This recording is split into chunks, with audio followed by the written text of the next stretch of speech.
नुआपड़ा जिला को संपूर्ण मरुड़ी घोषणा दाबी रे जय किसान मजदूर संग्राम परिषदर आवाहक जदुमणि पाणिग्राही नेतृत्व में हजार हजार चाषी एकत्रित होई चाषी बंचुआ पदयात्रा रे सामिल होई विराट शोभायात्रा रे विक्षोभ करथिले। कुरुमपुरी स्थित जातीय राजपथ 353 ठारू एक शोभायात्रा रे बाहरी जिलापालक कार्यालय सम्मुख रे पहुंची विक्षोभ प्रदर्शन करा जायथिला। मरुड़ी दाबी लगे किंतु आमर 5टा 7टा पंचायत रे तार टिके भी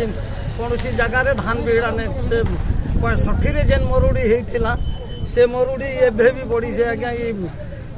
2021 मसीह रे भी ये मरुड़ी बढ़ी से।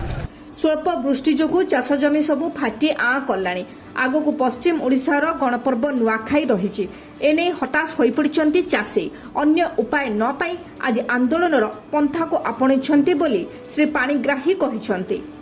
तेणु नुआपड़ा जिल्ला रे जदि आगामी दिन में राज्य सरकार कौनसी पदक्षेप न नियंती तेबे आगामी दिन में नवीन निवास घेराव कराजिबो बोली एक दाबीपत्र मुख्यमंत्री उद्देश्य रे जिलापाल स्वाधादेव सिंह को प्रदान करिसंती। आगामी दिन में जदि आम यथार्थ दाबी शीघ्र पूरण नहीं करवा सरकार आगामी 3 दिन भीतर मरुड़ी घोषणा नहीं करवा एवं अन्य यथार्थ दाबी जदि शीघ्र पूरण नहीं करवा ताहले आमे राज्य सरकार विरुद्ध रे नुआपड़ा जिलार समस्त चाषी बड़भाली मेली करमु भयंकर आंदोलन करमु एवं चाषी को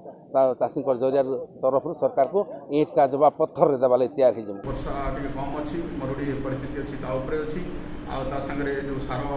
शॉर्ट सप्लाई अछि ता ऊपर मध्ये अछि आ अन्य एभली 11 दफा दाबी दैछन्ती से गुडी को ऊपर हमें हमर